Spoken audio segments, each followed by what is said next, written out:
Hello friend, मी श्रद्धा story book teller या चॅनलमध्ये तुमचं पुन्हा एकदा स्वागत करते.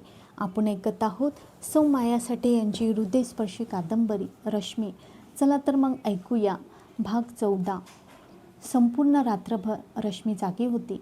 स्वतःशीच विचार करीत आपण नेमकं काय करावं, कुठला निर्णय घ्यावा. त्यांचे मुद्दे बिनतोड होते, पण ते सत्यच होते असं मात्र म्हणता येत नव्हतं. त्याचं उत्तर काळच देणार होता, पण याचा फायदा घेऊन लग्न करणं तिला मानवत नव्हतं.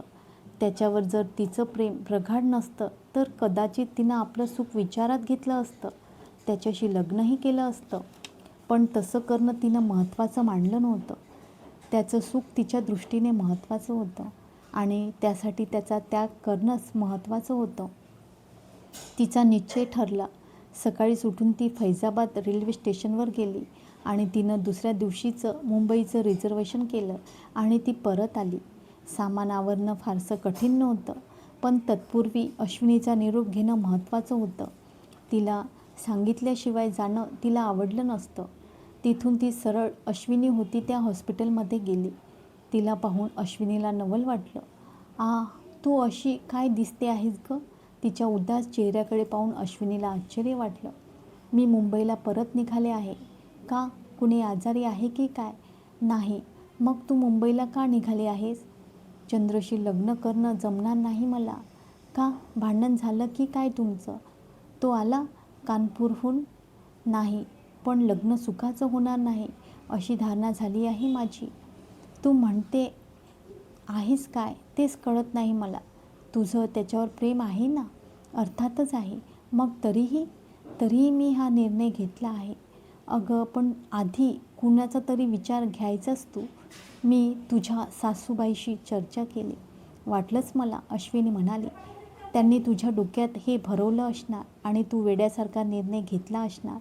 नाही गं, माझ्या डोक्यातला गोंधळ त्यांनी दूर केला.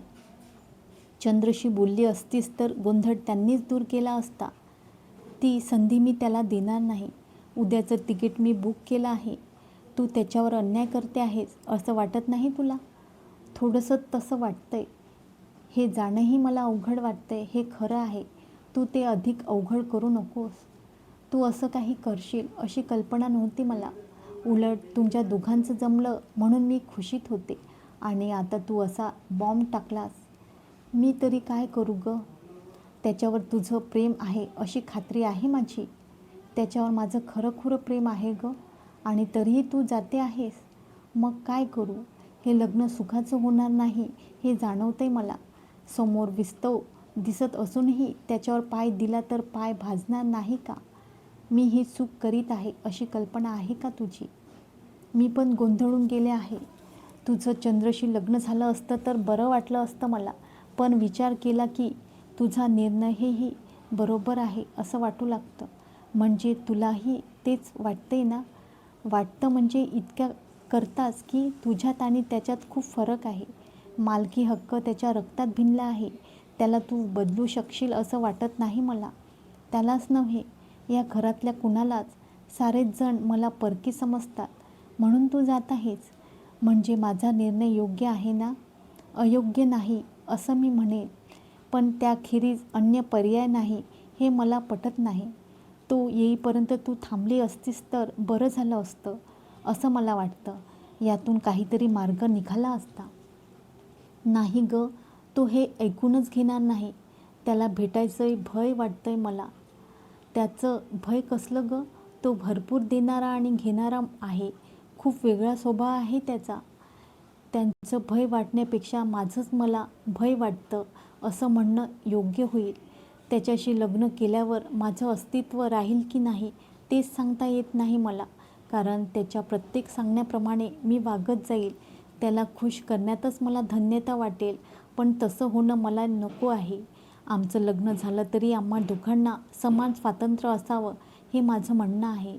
त्याला ते पटणार नाही. अर्थात त्याबद्दल मी त्याला दोषही देणार नाही, कारण तो वेगळ्या रीतीनं वाढला आहे आणि मी वेगळ्या. याची सांगड घालणं जमलं नाही तर आम्ही दोघेही उद्ध्वस्त होऊ. कदाचित लग्नानंतर तो बदलेलही, आणि नाही बदलला तर त्या अपेक्षेनं लग्न करणं ही मोठी चूक ठरेल. तू हे त्याला सांगितलं आहेस? हो. तरीही तुझी चूक होते असं मला वाटतं.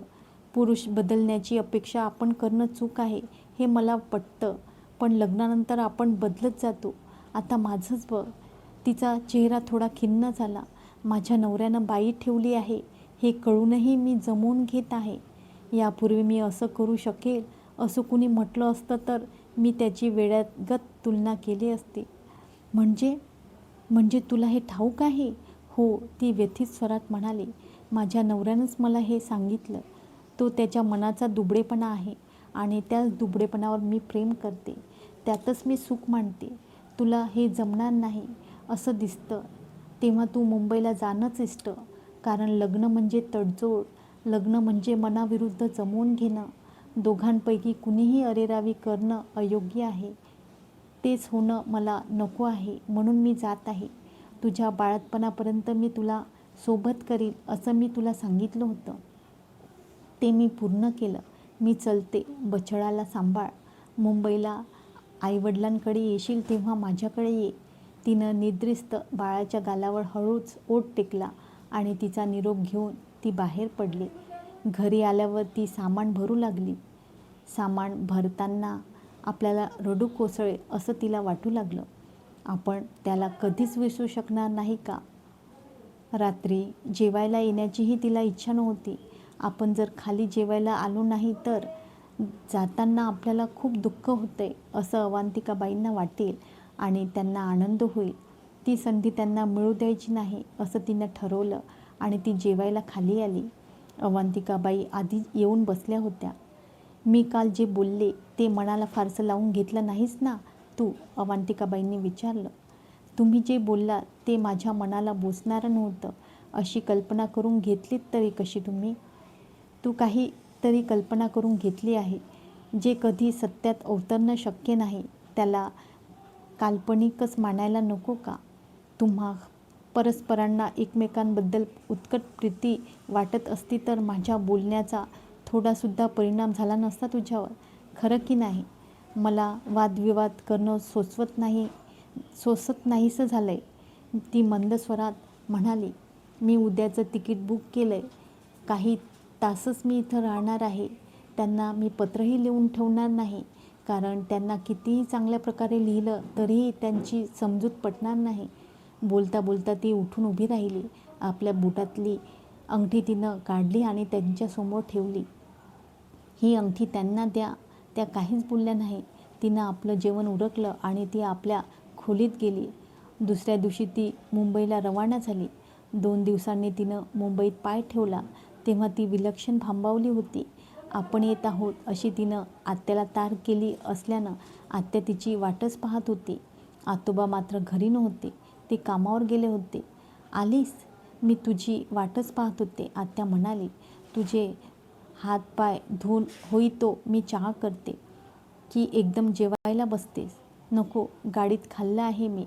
चहा घेऊन झाल्यावर तिनं आत्याला सारं सांगून टाकलं. तू अगदी वेडी आहेस रश्मी, आत्या म्हणाली. त्या मत्सरी आणि स्वार्थी बाईच्या बोलण्यानं तू बिथरून जावंस हे आश्चर्य आहे. छे गं, ती मत्सरी नाही, कमालीची अनुभवी आहे. त्यांना आपल्या मुलाच्या स्वभावाची पूर्ण खात्री आहे. मला नाही तसं वाटत, आत्या म्हणाली. ती मोठी कारस्थानी बाई असणार. तिला पसंत असलेल्या मुलीशी आपल्या मुलानं लग्न करावं म्हणून तिनं तुझा काटा सफाईनं दूर केला हेच खरं. वास्तविक तुला इतरांची पर्वा करण्याचं काही कारण नव्हतं. हा प्रश्न केवळ तुम्हा दोघांचा होता. अश्विनीचं मत का घेतलं नाहीस तू? तिचंही मत काहीसं तुझ्याप्रमाणेच होतं पण त्यात ठावशीपणा नव्हता. आणि आता तो घरी आल्यावर त्याला हे कळणारच. अर्थातच, पण आता तो विचार मी कशाला करू? ते स्वप्न होतं असं समजून मी आता दुर्लक्ष करणार आहे त्याच्याकडे. तुला जमेल ते? जमवायला हवं. सगळ्याच गोष्टी काही आपल्या हाती नसतात. मग आत्यानंही तो विषय अधिक वाढवला नाही. रात्री आतोबा घरी आल्यावर पुन्हा तो विषय निघाला. त्यांचंही मत आत्याप्रमाणेच पडलं पण त्यांनीही अधिक काही बोलून तिला दुखवलं नाही. चला तर मित्रांनो, आता इथेच थांबूया. भेटूया उद्याच्या भागात. तोपर्यंत नमस्कार.